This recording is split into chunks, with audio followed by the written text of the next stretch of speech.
Welcome to the Daily Horror Habit, the horror movie review podcast for horror fans and fanatics alike. I'm your host, Jay Krieger, delivering horror movie reviews and discussions of both classic and current films every Monday, Wednesday, and Friday for your twisted pleasure. Please be aware that episodes may include spoilers, and as always, I hope you enjoy.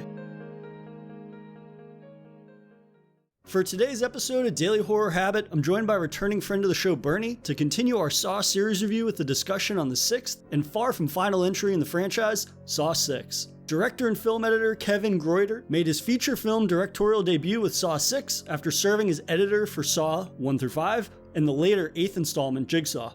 With Saw 6, we see a continuation of Jigsaw's From Beyond the Grave games as his protege Hoffman is still experiencing a sadistic high after creating a Strom sandwich in the previous film. Though with the FBI closing in on Jigsaw's protege's identity, Detective Hoffman puts Jigsaw's latest game into motion, one that strikes at the core of Jigsaw's true methodology. So without further ado, here's our conversation on Saw 6.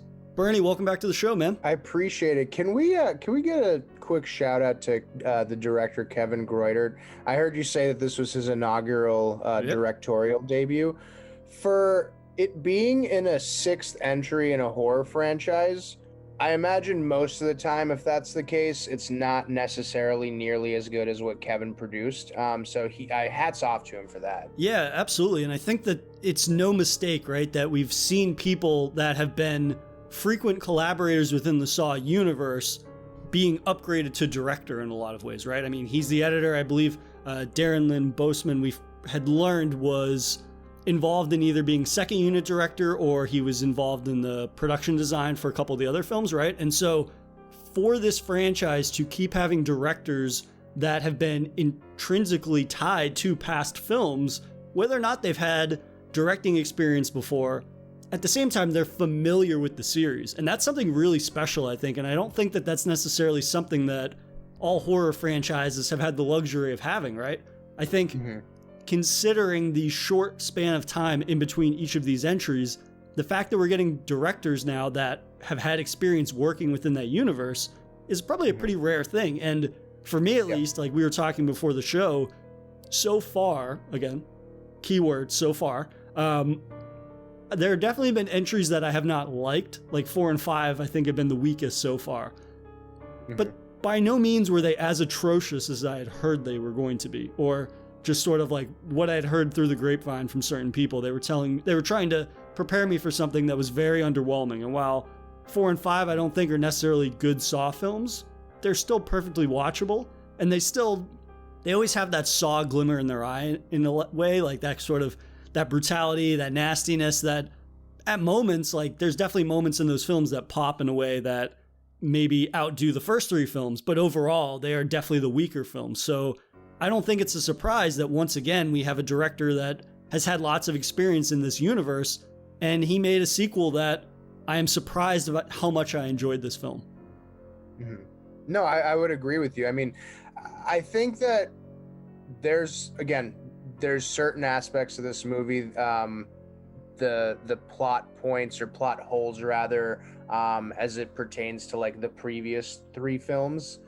You start to see, you know, a little bit of a breakdown, and we've mentioned this previously, of like the actual timeline of the story. Half this shit doesn't make sense anymore. But, you know, again, to your point, the fact that there's the people that are helming each of these movies, that there's a lineage of them working together and working on the story, it definitely shows that it's not as fragmented as I think some other franchises as you delve deeper and deeper into those films, as they get as Saw does. So again, you know, hats off to these guys and the actual staff behind this. I think they did a phenomenal job of at least continuing the story of Jigsaw. Yeah, it really helps when you have somebody that is sitting in that director's chair for the first time, and yet they at least know the vernacular. It's almost like they have a cheat sheet going into the movie, because, I mean, who knows these movies better than the editor? More so than a director, probably even. Like, to a certain degree, you have to think, well, if they're constructing all of these different scenes and moments together into something that is both watchable and not fragmented to the point of complete lunacy, even if the timeline gets played around with, the films, for the most part, all mesh together in a way that you can at least see how they get from A to B. Mhm. And I think that that is really key with the Saw 6, and where we have a director that's never directed before, but he knows what a Saw film looks like. He knows how it's supposed to hit certain beats. And I think that that sort of like freshman status in a lot of ways actually helps, because it makes this, for me, feel like one of the fresher Saw movies. And I mean, again, we're 6 films into a, now what are we at, 9 movie series. That's a pretty remarkable thing, I think, for a horror film. And that might sound like hyperbole, but I mean, how many horror franchises have more than 5 entries can you say, yeah, the 6th movie is actually pretty enjoyable? And I'm kind of curious just to hear how you found the 6th film overall. How did you find it? How do you think it stacks up against the other movies in the series? And do you think it kind of lives up to the Saw name? I think that Tobin Bell leaves a very large footprint that needs to be, or sort of mantle that needs to be carried on with. Yeah. I think Costas Mandylor does as good of a job as anyone of doing that, at least that I can think of. He really does have a very ominous kind of, I don't know, tone about himself. Like, just everything about him, the way that he talks, the way that he looks, like he just looks like kind of a weird guy. Nothing. He'd be at the top of my suspect list, I think. Right. And like, I enjoyed again, we kind of quibbled in the past about some of the detective work that we've seen go on in these movies. You start to see like some actual normal detective work come along here, and as the movie progresses, you see slowly but surely it looks like the light is starting to shine brighter and brighter on him in terms of being a suspect. I really enjoyed that aspect of it for sure. So I mean, I think you couldn't ask for more of, like, again, a lineage breakdown of how the Jigsaw story has progressed to this point. And now you're seeing an out and out cop. As we progress into this movie, he kills other detectives openly, not through games in that sense, right? I don't know. To me, I really enjoyed that aspect of it. The games themselves, the Jigsaw maze, so to speak, that he puts his victims through. I enjoy the ending where you actually find out what is going on, right? But for the most part, it's not. It's nothing necessarily crazily new that we haven't seen through the first 6 movies necessarily. Is that kind of safe to say on your end as well? Interesting. No, I kind of felt the opposite. I felt that from a trap standpoint, this was a new kind of, like, again, fresh breath of brutality in a lot of ways. I thought that the traps were much more creative, but also, and this is an element of the film that I think is really strong, in that it's tied into the morality, that's tied into the narrative in a way that I feel like has not been prevalent in the last few sequels. I think that this film does a really good job of presenting an overall morality.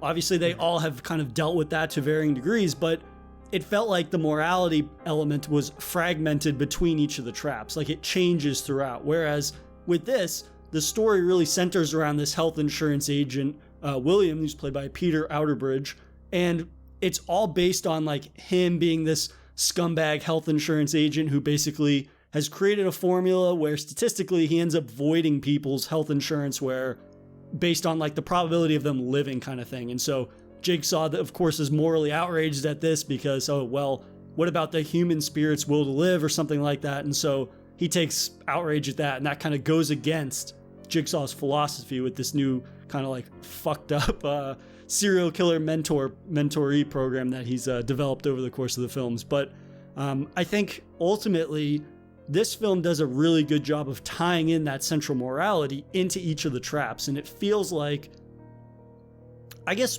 Saw 4, I believe, did something similar when we had the Detective Rig, right? It was everybody that was involved in the traps, more or less, was related to some people that he was investigating because he was a cop.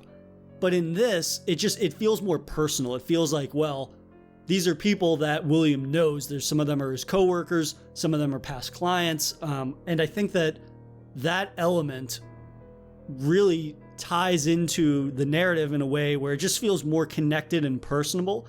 And it seems like there's more of a growth on that character's part.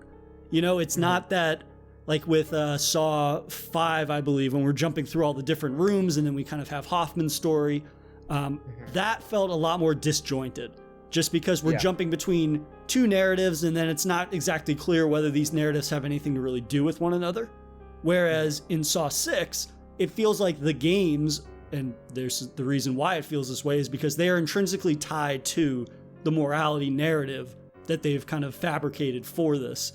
I think that it's just overall stronger. Again, I don't necessarily know that it does anything better than maybe the first two films, we'll say, or rather Saw 2 and Saw 3, but I think that for a sixth entry in a film, this is a narrative that is much more engaging than the two that came before it. Maybe didn't articulate that well. The actual traps themselves, in my opinion, weren't as I guess strong as they have been in previous ones, or there wasn't, in my opinion, much of there wasn't anything that stood out too much. I guess the story behind why people are in them, to that effect, what you said, I would agree with you. That's a little bit stronger than, again, the a little bit disjointedness that we saw in Saw 5, for instance, like you said, right? One thing though, and I guess now that you say that, it does broach an interesting question, because, you know, as they were, for instance, when Williams he like walks into a room basically where he has 6 of his, I forget what he called those, like the team he had, but basically it's like a group of young folks that are trying to figure out like any reason to deny coverage. Yeah. Do you remember what? Yeah, so they were his basically like underlings at the insurance company that they basically were scanning and running people's files through this formula that he came up with that essentially will, based on probability and things, that they would either deny their coverage or accept their coverage. And so basically the 6 underlings spend all day basically finding people to deny coverage for. Then, yeah, I mean, that ties into, again, like the overall morality, right? And I think that that's what makes the traps more significant in this film. And I also think like they're pretty gruesome too, considering what was in 4 and 5. But I really enjoy the fact that he is being forced to choose, and he has a connection to everybody he's choosing between. And correct me if I'm wrong, but I don't necessarily remember, and this is because 4 and 5 kind of just like blend together as being the same movie for me. I don't necessarily remember instances where people had to choose between people that they were familiar with. And maybe more intimately than if it was like in Saw 4, where it's like Riggs has to decide whether or not he's going to help suspects who, at the end of the day, like, they're pieces of shit, right? One of them's a rapist, one of them's a murderer, I think. And so with this, it's this normal guy who, yeah, is a piece of shit, but at the end of the day, he has to choose between people that he knows and has a relationship with. And right. I guess there's the argument then, like the morality of what he's doing, like he's choosing who lives and dies, which is wrong based on the way that he does it. But at the same time, like, you can't compare him to the people from Saw 4 because he's not a murderer, like a literal murderer. He's not going out and killing people at random, things like that.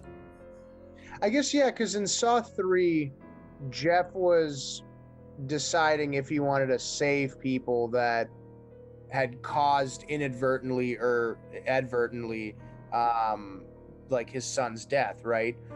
Whereas this one, he's deciding who, I guess to your point, right, to save. You've convinced me at least that this is a better movie than I thought when we started this conversation. We'll see how much further we can get to that. It only took 15 minutes. Yeah. But yeah, so I mean, you know, as we kind of go through the storyline, I mean, was there any one trap or death that particularly kind of took you aback or really stood out to you from watching this? I think the film actually starts very strong, I think, in terms of that first trap, right? And the whole morality behind that is it's 2 people that have this like screw device on their head, and they've got 60 seconds. Whoever basically removes more flesh from their body and puts it into this scale that's dividing the room will be able to live, or it turns the screws of the other person's helmet faster. So you have these 2 people that are like competing against one another to see who can sever more flesh from their own body. And the morality of that being is that basically they're in like symbolic shackles because they were giving out loans, I suppose, to people that had no chance of paying them. So then they would go into repossession and these things. And so Jigsaw's targeting, again, like predators, right? They're people that are preying upon other people. And I find that scene super disturbing because of not only the gore, but also just how vehemently these two people that used to be partners in something turn on one another and start competing against one another, saying, fuck you, I'm going to ensure that you're the one that dies first. And we've definitely seen that in other traps, right? People competing against one another, especially in Saw 5, right? There's people that are competing against one another in every single room. They're trying to kill one before the other. But I just found it to be far more disturbing because it's up to it's up to each of the victims how much flesh they want to remove, right? It's the one guy is like cutting slabs of his stomach off, and then the one woman is looking at her arm and she's deciding like at what part of her section of her arm she's going to cut off. And it was just completely fucked to see how she marked like way too low before. She started at the wrist, then she moved to the forearm, then she moves up to like the elbow, and just seeing it going through her head like to catch up to the other guy, how much she has to remove. And then she also like uses a hunting knife when there's like a butcher's knife right next to her, and it's just like so painfully agonizing to watch her like use this little knife, and then she's like, oh shit, I've got a butcher's knife, I could use that. Like there's levels to a scene that on paper might not necessarily seem like it's a standout from the other traps in other films, but in this I just found it to be such a disturbing and graphic opening for a film that it really kind of sets the tone for the movie in a way that it didn't make me anticipate the such a strong like morality that they're going to tackle in this one, given how the morality I feel like was very sort of just elementary in the previous two films. So that definitely set the tone in a really positive way that kind of surprised me. No, I definitely agree with you. And, you know, another thing that you just mentioned, this movie was made in 2009. And you kind of echo that there's certain themes of this movie that play out, one being against like the predatory loan industry, also the health insurance industry, both kind of screwed people over in 2008-2009 crisis, right, to a certain extent. I remember we talked about Scream. I forget which particular one it was, but it was kind of similar. There were certain overtones of violence that couldn't be portrayed because of the time in which it was being shot at. It really is interesting how, and you know, not to say that we haven't seen we haven't seen moments in which Jigsaw is very evidently hating the insurance industry previously, but it is interesting how like the narrative of what's going on in the world plays itself into certain horror movies, and that kind of echoes throughout the storylines. 100%. That was just a small note that I kind of picked up on when we were talking about that. Absolutely, yeah. I mean, that's some of my favorite horror. When you go back and you watch older horror movies, the best ones are the ones that are in some way, not saying that they literally have to have their premise or plot tackle those topics, but they reference events that happened in the era that they were shot and filmed and released in. I mean, being reflective of the times, I think, is an overlooked part of not only horror, but of just movies in general, right? I think that it's incredibly important because then you get films like this, which I think tackle current events, and those are both two real world issues that we're even dealing with today in 2021, right? So they're still pretty relevant issues. And the fact that they were able to so heavily tie into that, it really gives this movie a narrative jolt that I don't think it's had since 3 in a lot of ways. And it's, again, an element of this film I was not expecting, right? Again, this is why you should always leave your preconceived notions at the door. This idea, well, I was listening to other people's opinions and just kind of a general sense of what I was seeing online, and they were like, well, these get pretty unwatchable pretty quickly. And this, if anything, I think is probably the strongest entry since Saw 3 in a lot of ways. Like, this is probably one of my favorite ones just because of how it still abides by that kind of formulaic note, but it tackles that formula in a way that feels more interesting. It feels more thoughtful. in a lot of ways. And narrative element that I really was surprised that I was actually kind of engaged in was the second subplot, which is basically like the walls closing in on Hoffman, right? Mm-hmm. The FBI now is about to discover who Jigsaw's accomplice is, and that has payoff just because it's been building for 2 films before this, right? I don't necessarily think that 4 and 5 told a narrative with Hoffman that on their own was all that interesting, or anybody outside of like the Saw fans would give a shit. But for Saw fans and even just people that have been tuning in, because it's like, yeah, these are annualized. How can I miss one of these? They come out every year in this time frame when they were all released. I still found that there was a certain payoff with Hoffman's character in that it's like, now we want to see this guy be brought down, right? We almost become he becomes the true antagonist, and his enjoyment of all the killing, it almost makes him seem more evil than Jigsaw in a lot of ways. Mm-hmm. How did you find Hoffman's overall sort of like arc and how the walls are finally closing in on this guy? I mean, I think it's a little bit poetic that he killed Strahm by literally, having the walls close in on him. And basically the genesis for them really, for whatever reason, not even thinking that like the death of that drug dealer who killed the murderer who killed Baxter. His sister. Yeah, Sean Baxter, how he somehow wasn't related potentially to that death. Yeah. Throwing that out of the way, the reason that they were onto him is because Strahm's hand, they realized, I forget what the chemical component or whatever it was, but the hand was essentially, the fingerprint was dead, or the hand was rotting in some way. They figured that out. And it's because he pulled that off afterwards and then subsequently placed the evidence that way. I enjoyed that aspect of it. I also really, really enjoyed, more so than I thought I would, honestly, or remember thinking this way, but the female detective that comes back, I think it was Detective Perez, if I'm not mistaken, right?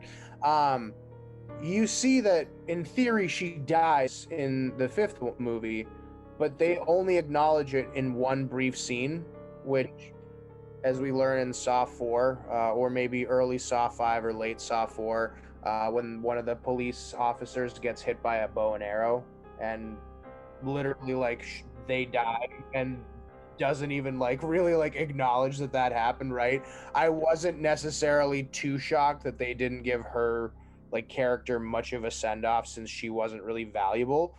However, when you see that she's actually alive and she's working with the original detective, I believe it was Detective Erickson, now you start to understand, okay, well, what the hell was the reasoning for them keeping it away from Hoffman?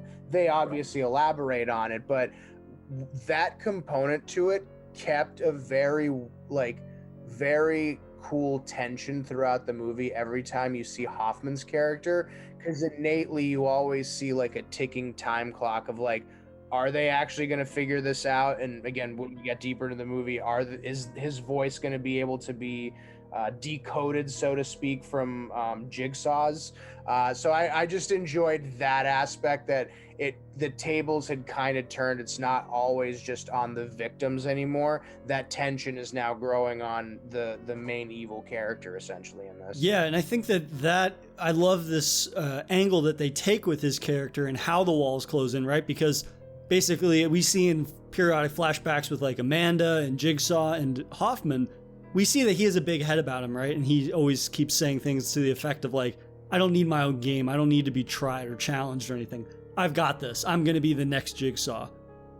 And I really like that the film basically addresses the fact that it's unrealistic that the police would not pick up on the fact that there's a Jigsaw accomplice, but also the idea that a forensic investigator would not be able to distinguish the work of 2 completely separate people, right? And that's what they do.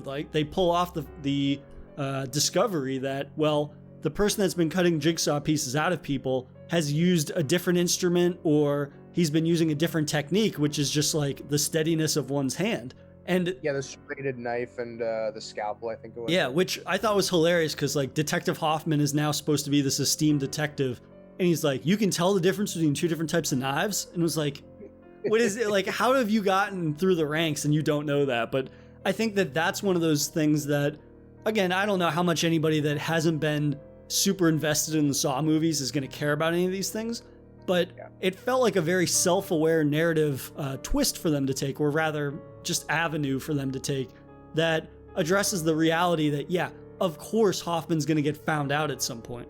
Granted, we don't know how he's going to react to being found out, and we'll talk about that in a minute, but it's more about the fact that the film at least starts to realize that, yeah, there's some pretty ridiculous elements to this, and I liked how they actually took that ridiculousness, they addressed it, and then they made it play out in a way that actually works for this type of story. You know, they kind of address the ridiculousness of it, and it's made viable rather than, and to a certain extent, it's kind of like laughing at itself, I think, because you have that crazy line where he's just like, you can tell the difference between that. And it's one of those things where it's like, now it feels like the director is laughing with the audience and we're laughing with them rather than at them. Granted, that doesn't stop the movie from having plenty of ridiculous moments and plenty of bad dialogue bits, but at the same time, it just feels more self-aware. And I think when you're the sixth film in a franchise, you have to be self-aware. Even if it doesn't necessarily work every time, you still can't present as if this is the first instance or this like ludicrous logic is going to continue for the entire course of the film. In terms of like where Hoffman's where the walls close in on him, right? We kind of have that big reveal where they decode one of the Jigsaw tapes and they find out, the FBI director and Perez find out, oh, for certain that's him. And then he kind of has like that John Wick moment, right? Where he uses Perez as a human shield, or he uses somebody as a human shield, and then he stabs both of them to death, and then he lights their bodies on fire and flees. Like, that is a ridiculous moment. Like, that entire sequence of events, and the fact that he still frames Strom for that, and he still keeps the evidence pointing towards Strom, like, that was such a ludicrous follow-up to a moment that was so self-aware, that then they give this, like, bloated 40-something-year-old guy this John Wick moment, which is just, like, completely ridiculous. But for this film to carry on that sort of, like, ridiculousness, I felt it kind of worked. I mean, I would agree with you. I think, again, it's interesting how one of the tensest scenes, in my opinion, in the Saw franchise wasn't about somebody trying to escape like his, you know, one of his mazes or anything like that. It's literally three detectives and what is it, MD, or my Law and Order SVU terminology failing me here, but who the mortuary, the tech, whoever the tech, there we go. Yeah, that whole scene was, it had its very good moments, and also, to your point, like the John Wick moment was a little crazy.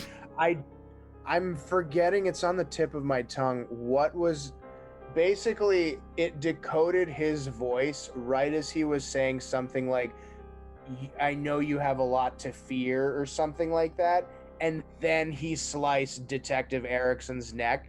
I just thought that on its own was pretty fucking badass, to be honest with you. Like, that, just that sequence of itself, because again, you knew basically as Detective Erickson was kind of circling behind Hoffman, they had their, they knew he was their guy, basically. Right.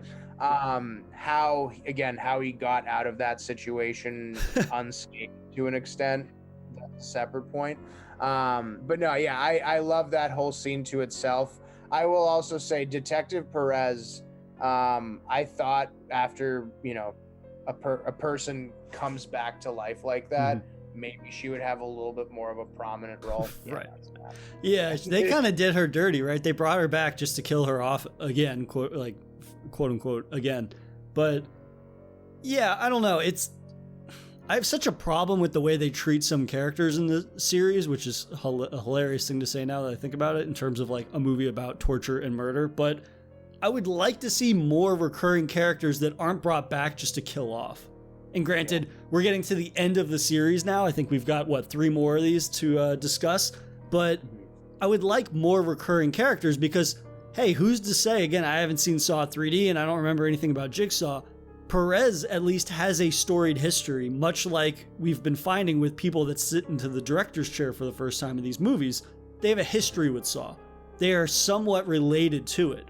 And no matter how strong or fleshed out that relationship might be, there's something there, though. They at least feel like they belong in this world in a way that, who's to say she couldn't have been the basis for the next Saw film or the next sequel or whatever.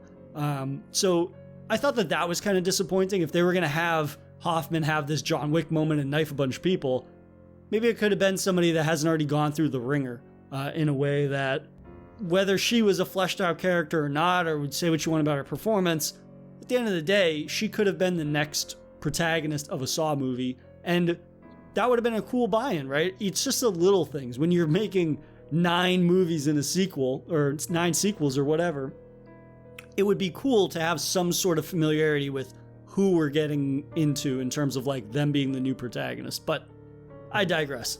But let's take it back to like the traps, because I really think that William and his arc of basically finding his own morality or correcting the wrongs that he's done his entire career seemingly, I think the traps really expose that and they play off that really well. And just the creativity of the brutality behind them, right?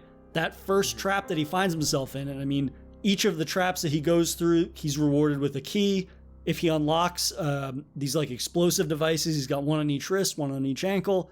Each test that he has gives him a key to unlock one. And then ultimately, if he doesn't finish in an hour, he basically won't see his family again. And we don't know what that means, other than like the threat of he doesn't get to see his family. We don't know if his family's being threatened. We don't know if he's being threatened.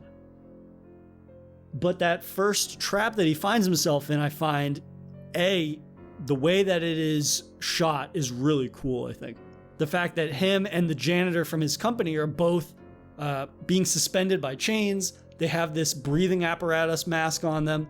And they learn basically that every breath they take, these sort of pincers on either side of their waists, every breath they take, it moves closer and closer. So basically, it's almost like your body ends up betraying you, because the closer the pincers get, the more you're going to hyperventilate, right? And the more they're going to speed shut. And it would have been one thing just to leave it at that, right? See who can breathe the least amount, hold your breath. But I love that the morality plays into it, that the person that he's competing against is the janitor from his company.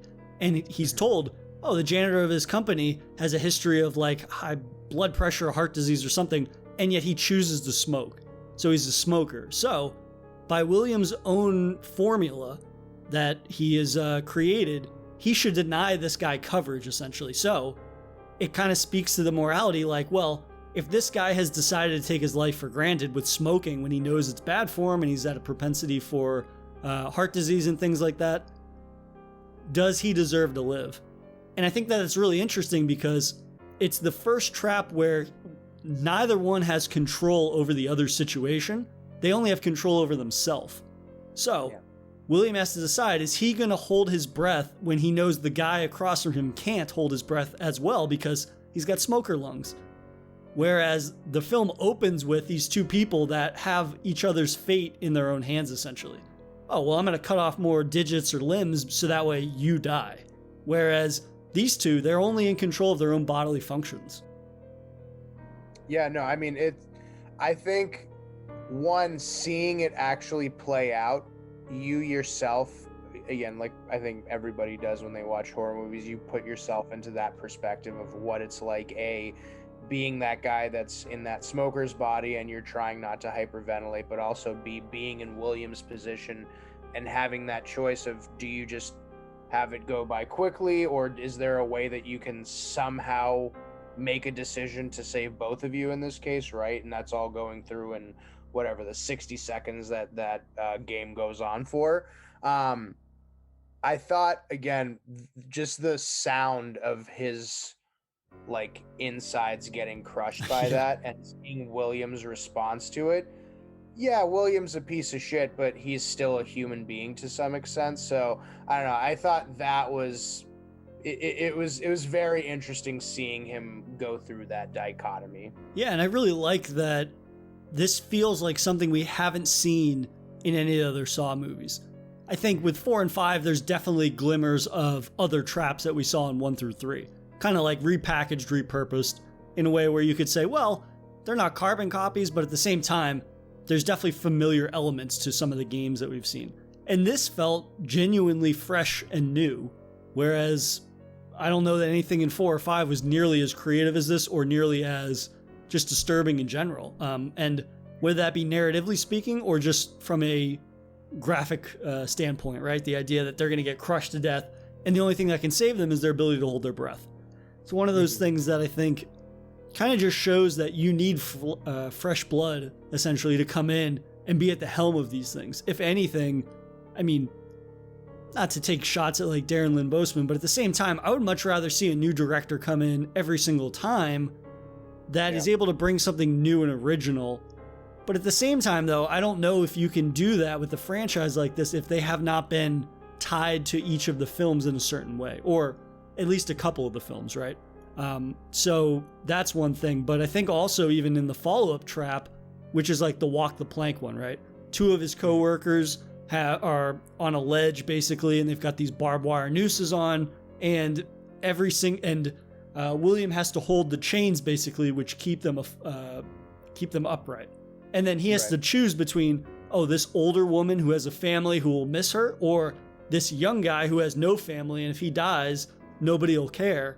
It's one of those things where it's a simple trap in the long run, but it plays off of the morality of the film in a way that it really kind of like uplifts a relatively tame trap by being given that moral significance, and it ties into the topic that the film's tackling. So I think that, again, like I've talked a lot about how the morality of this film, I think, stands out more than the other ones. But when you have that strong narrative drive, it just kind of lifts up the elements of the film that otherwise might be kind of like forgettable.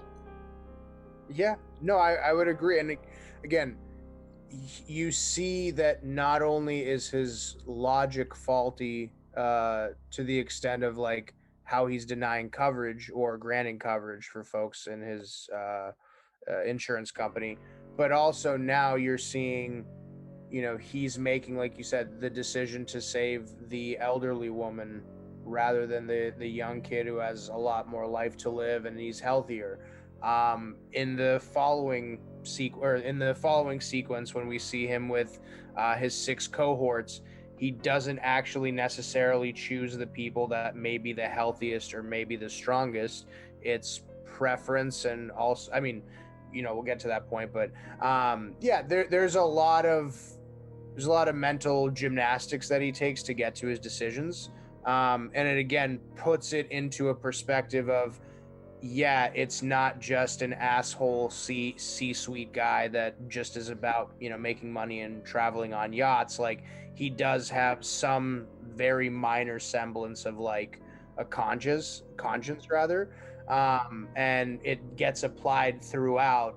And again, it exposes not just his own hypocrisy, but the game in itself of like what is going on and the morality behind it. To your point, it is very interesting though, again, when we see the ending of this, we'll obviously get to that, but I do enjoy the fact that through most of these movies, not everything really is as it seems. So when you think you have a full understanding of what's going on, there is some small minor element, whether it's a completely ridiculous plot hole that they're trying to fill or it's an actual narrative structure that they're creating, but I do enjoy that aspect of like there's always a little asterisk to what you're watching of like, is this real or is this actually the goal of what you're seeing, essentially. Yeah, and I think that trap that you mentioned where it's, I literally had to look up what that playground structure is called. I guess it's called like a spinner, or it's like a merry-go-round kind of, but without the horses, right? It's this idea, it's that thing that spins around, you see them on kids' playgrounds or whatever. But this trap, I really like that this is sort of one of the last major traps in that it has those 6 people that work beneath William, and they're strapped to it, and the spinner will stop periodically, and if William doesn't basically skewer his own hand, then a shotgun will go off and blow a hole through the person. And he can only save 2 people out of the 6. But if he does nothing, everybody dies. So then it quite literally puts their lives in his hands, right? And the idea that if he wants 2 people to survive, he will quite literally have blood on his hands, because each time he saves somebody, his hand gets skewered by getting spiked or something. But Right. I really liked that one just because, again, it takes a very simple concept, but it forces him to live through a much heightened and much more disturbing perception of what he puts other people through. And again, coming back to that morality, it drives home the fact that, like, yeah, he hasn't been shooting people or kidnapping people and putting them through these fucked up games, but he has literally had people's hands in his lives, and he has, based on this arbitrary formula or whatever, has decided, well, their life is not as valuable as potentially somebody else's. And so forcing him, like, that was what made this one probably one of the more disturbing ones, even if it is not necessarily the most graphics heavy one. Obviously, you have to see all these people get shot, but I mean, like, you're not seeing limbs get ripped off or the sort of egregious nature of a lot of these traps. I think it's more so, especially once he chooses the two people that to survive, which are the two female coworkers. He still has two more coworkers on that spinner, and he has to listen to them scream, and because their fates are sealed at that point. And Right. that is a much more disturbing moment than I think anything else that's in the movie, just because he's finally forced to see the ramifications of his decisions. Mm-hmm. Again, it's a heightened version of it, but at the same time, like, the impact and the meaning behind that are still there in a way that I think really works. And it makes for one of the lesser graphic, and that's very relative to Saw in general. It still shows that if you have more meaning behind what's happening, it can be more effective, or it can be equally as effective as watching somebody get all their arms or head ripped off. Mm-hmm. No, I would agree. And I think that was, as annoying as that last kid was that got killed, Yeah. it was pretty badass of him going, look at me. You have to see, Yeah. if you're going to kill me, you have to look me in the eyes while it happens or whatever. Like, I imagine he's had to do that in a suit and tie in an office building multiple times, but he didn't actually see to your point, the ramifications of his decision. So, the weight of him doing that to one person, I imagine, again, for whatever little amount of conscience that he has, it probably started thinking of, like, how many times have I actually done this? And again, as we get to the ending of it, karma does find a beautiful way of coming around and boomeranging here. Yeah. But we won't jump ahead too fast here. Well, yeah, I think that that's a great point because, right, there's a flashback early on where we see William in an office and he's denying this guy coverage that he needs to survive, and it's some arbitrary, he signed up for the wrong thing or he clicked the wrong box or whatever, and essentially he's condemning this guy to a death sentence, and the guy says that to him, and William's like, yeah, my hands are tied. So forcing him to relive moments that he has forced upon other people multiple times throughout the course of the movie, you actually get to see a change in one of the protagonists for a change, right? We always talk about, and I don't necessarily think that, like, William there's a great performance behind his character, but I think that he has a very strong character because we see real change come about, and we see a character and a protagonist that isn't going against their basic instincts in a way that we have complained about in the past, right? If people had just listened to Jigsaw, a majority of the time they could have survived. Whereas we have a character now who is actually going through real growth through very extreme means, but he's going through a certain amount of growth and realizing, like, the error of his ways. And he has fully accepted that. And so when we get to the ending, it makes for the perfect catalyst for a pulling the rugs out from under our feet. So yeah, I think that trap kind of just does a good job of further facilitating the sort of morality angle, but we should definitely mention some of the twists in this movie, because I felt that this one had a lot more relative twists to both the narrative, but also in terms of just like feeding our interest in like what's been happening behind the scenes in past films. And that's an element that I don't necessarily know that people that haven't been invested in these movies will care about, but I think that I appreciate them, and I'm sure you do too, in terms of, hey man, we're 6 films in and we're still learning about the world of Saw. We're learning about what facilitated certain events that happened previously. They might not be the most groundbreaking of developments, but I can appreciate that they go back and they fill in the blanks to events that happened previously to this film, or potentially indicate what the direction we're going in. And I don't know, it's somebody that's going to keep watching these movies and doesn't enjoy all of them, but still enjoys the franchise at large. I can appreciate those things. So I think that one of the biggest narrative developments was this idea that Jill, essentially John's ex-wife, has been working with Hoffman. And she essentially was left in her will from John when he died the rules, or rather the parameters for the next game. And she is the one that, through Hoffman, essentially, has been allowing this to happen. And I think that that's one of those things that they fill the blanks in with in a couple of flashbacks, right? This idea, John convinces her that, hey, my methodology works, which we're going to mention again, like the ridiculous nature that these movies go in, the idea that Jigsaw is able to convince a doctor the only way you can rehabilitate people is to have them survive a game, this being faced with their own life and things like that, which is lunacy, but within the sort of like soap opera context of these movies, it works to a certain degree, I would think. No, I would agree with you. I mean, listen, both of them are crazy to an extent, right? But well, to very much an extent. But I think a large part of the lunacy that we see is derived from the fact that how they lost their son, right? So even as disgusted as we can be about the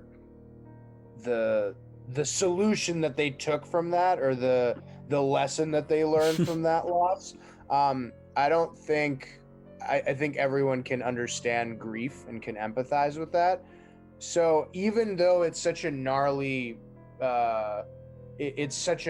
twist, it doesn't come off as something that's unplausible within the context of the world. Yeah, right. So like that, again, to your point of like, there are certain things that are ridiculous just inherently in the Saw universe, but I do like schematically how they keep throwing out these things that, although narratively to an extent and storyline, timeline wise, it might not necessarily make sense, the character context does actually prove possible for some of these things to happen. So yeah, I would agree with you. The things that we see, particularly in that case, the ending scene, I don't want to jump too much ahead here, but like how we see that go down, there's just a lot of things that happen in this movie that give credit to, again, both the writing and directors for actually, creating this in the way that they did. Yeah, and I think I even can appreciate smaller moments that don't necessarily have a massive impact on things, but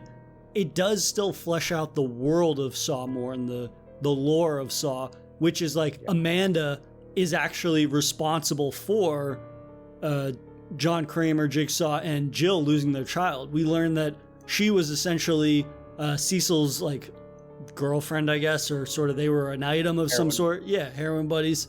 But in the direct, now I'm not sure if it was in your version because I watched the director's cut on Blu-ray. I don't know if the version that's streaming is the same, but there's an added scene where she is telling Cecil like, yeah, you should rob them. And then she like starts groping him basically to like further spur him on.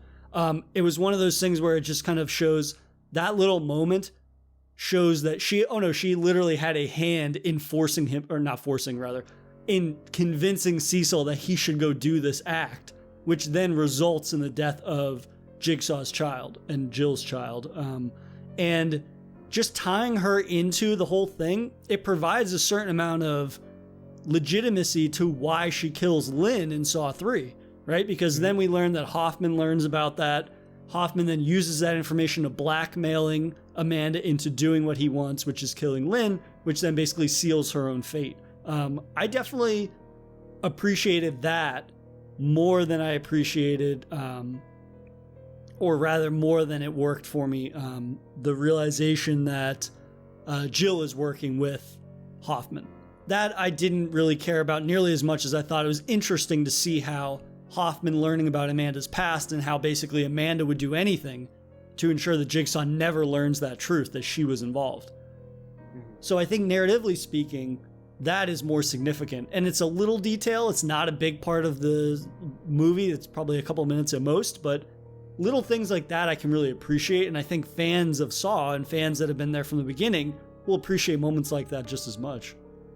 No, very much so. And again, there's there's enough in this movie to please both the people that are into, as I think we should get a couple brownie points for eliminating the term torture porn Yeah. out of our vocabulary for the past three or so films. So we need to address the true twist of the film, which is that this is not William's game. We assumed that William was the one who was playing a game. Obviously, he had to go through these different tasks and kind of find a new moral right. But also, his family was at stake, right? He's been wanting to see his family again, and we've been cutting in between a woman and a teenager, essentially, that have been in this room, and like the room that they're in, if he doesn't succeed, it will fill with acid. And then this also like a Jigsaw tabloid person Right. is also in danger of being sprayed with acid, basically. And we learn when he sees the family and the Jigsaw reporter, he runs to the reporter, and we're like, well, wait a sec, he doesn't care about his family? And then we learn that it's not his family. We learn that the family that's there is actually of the person who he denied coverage initially in that flashback earlier in the film, and that his life is now in their hands. Did you see that coming? No, I did not. No, I loved the fact that it keeps the way that the cinematography is set up to where the flashes are immediate from one to another, from William to that family, or from them talking back to William. It's not typically going from them to Hoffman or Jigsaw talking, you know what I mean? So it gives, again, it continues to reinforce this idea that that's his family. But to your point, we actually never have a flashback of him with his family. So even when that threat is imposed on him, we can't actually confirm that it is what we're seeing. Again, reinforcing this narrative that we don't actually understand what we're seeing until the very end, essentially, if that. Yeah, and I love that quandary, right? This idea where it's like, can the people who saw a loved one perish at the hands of this man who was very careless with the life of their loved one, are they able in and of themselves to find find forgiveness, right? This idea, are they able to forgive him? And we see that the wife gets to the point where she's like crying and she says how much she hates him, how he ruined their life, but she's not able to pull, and there's like a lever that says whether he can live or die. She's not able to pull a lever, right? She's overcome and she says, I can't do it. Which is a very powerful moment, I think, and I don't know, I would say that about Saw very often, like having a powerful or legitimately genuine moment, but you can actually feel kind of like her pain and her sorrow in a lot of ways. And you're like, oh, well, William is about to be rewarded for finding a new sense of morality and to really grow as a person and as a character. And then the camera pans to her son, who is filled with rage, and I don't know if that has something to do with being a young male, but as a now older male, I can say, like, yeah, you would fly off the handles and want revenge more than likely. If the person that killed your father is in front of you, it might be hard to really see the growth that he has had if you yourself are a young person who hasn't had much growth yourself to begin with. So then, of course, the rug being pulled out from under our feet is that after William has this growth, the kid pulls the die switch, and essentially this sort of, it's like a bed frame of syringes falls from the ceiling and impales William. But then to add insult to injury, it's not just syringes, but they're syringes filled with acid that pump him full of acid to the point where like he starts melting from the inside, and then he basically gets cut in half from the acid, which I don't know how that would work, but it was very brutal and gruesome. And that was one of those moments that you're like, yeah, that's the mean-spirited nature of this series. And we've actually faulted previous films for being mean-spirited to the degree where it's gleefully so. Right. But I found that Saw 6, it had a real payoff because we're so, I felt invested in William to a certain degree, right? You're seeing for the first time this person that's not looking to fuck over the other victims. If anything, they are forced into this impossible situation, and they're forced to grow. They're forced to make the hard choices and to see the error of their ways. And then to have all of that hard work not pay off in anything but his death, yeah, it's mean-spirited and it's nasty as hell, but I find that it is satisfyingly so, in that it kind of shows this person that had found growth, now all of a sudden it's like, no, you're still going to suffer. Because this is Saw at the end of the day. And maybe that sounds a little twisted and a little demented, but I would rather be invested in this person and have that happen than have them just be a nobody, which I feel like a lot of the victims of the past two films have been. Yeah, no, I mean, this is so much better than the fifth iteration of this franchise, right? I personally think that death scene with Williams' character probably will go down as maybe not top 3 death in the series, but top 5, I would imagine, for sure. Just again, to your point of, you think that maybe we have like really seen somebody make a transformation, whatever the 80 minutes that we've seen up until this point, right? To however much he can transform.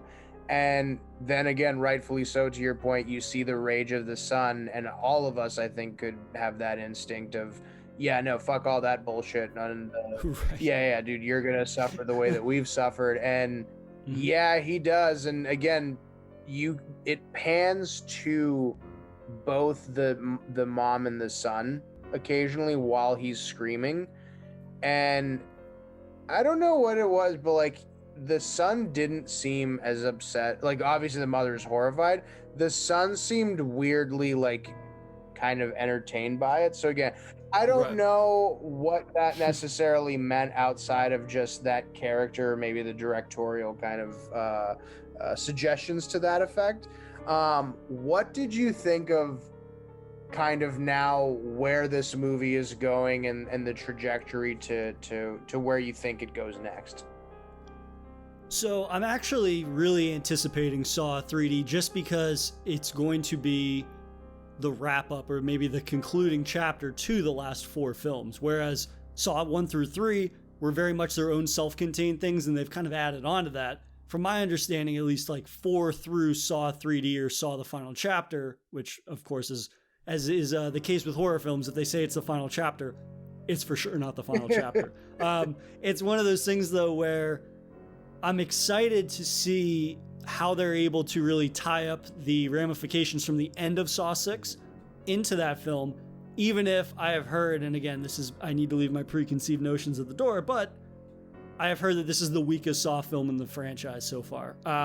That being said, I'm interested to see what happens with Hoffman, right? Because at the end of Saw 6, he's put into one of the bear traps that Amanda was put in by Jill, and essentially this is his test, and he survives by the skin of his jawline, which gets ripped to shreds from, basically, like, before the jaws snap open, he shoves his face through metal bars on a window that stops it from snapping all the way, but it snaps partially, so he gets like part of his jaw ripped off.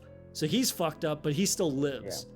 So I'm interested to see if he's going to get his, in terms of the next film. Like, is his fate going to be sealed finally? What does that mean for Jill now that this person she tried to kill is still alive? So those elements I'm interested to see, but at the same time, I'm worried about Saw 3D. I'm not going to lie. Granted, Saw 6 was perceived to be a failure, critically speaking, in terms of, well, critically and at the box office, I guess. This was supposedly the worst performing Saw movie, or the lowest grossing Saw film, because it only, and that's in big air quotes, it only made $68 million. Only. Which is an insane thing to say when you're talking about movies, but when you're comparing it to other sequels that had made at least 100, this really kind of like pisses me off, because this is so much better than Saw 4 and 5. Yeah. And I would go so as far to say is this is in my top 3 Saw movies, I think. Just because, and we don't have to get into the rankings right now. I think we'll do that probably at the very end once we see Spiral and everything. Right. But at the same time, this, I feel, is such a strong sequel because it feels so fresh compared to all the last 2 films that we've seen, at least. And I think that it really capitalizes on the core identity of what Saw is and what the first film was a setup for. But at the same time, I mean, I'm nervous about Saw 3D and Saw the Final Chapter, which apparently they were supposed to make into 2 films, but again, Saw 6 performed so poorly that they decided, well, we're going to shove that into 1 film. And I guess this movie was supposed to be in 3D, but they only said it like, I don't know, a week before this was going to start filming. And then they were like, well, actually, you're not going to just like tell us this is going to be in 3D. Correct. a week before filming, right? Because that's obviously a huge inconvenience. So I'm kind of worried that they had rushed and compressed what was supposed to be 2 films into 1 and then sort of shoehorning in the 3D. I don't know how you feel about 3D. I'm not a fan of it. So I'm curious how that's going to play watching it at home with no 3D. Mm-hmm. I mean, yeah, I think you hit all of my...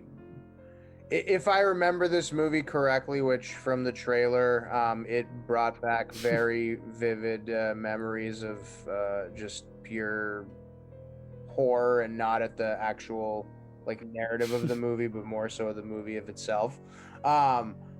This is I think you're right. I think the key to what we're gonna see happen the next movie is the gore and all that, the torture porn aspect of Saw, enough to overcome any potential like writing discrepancies.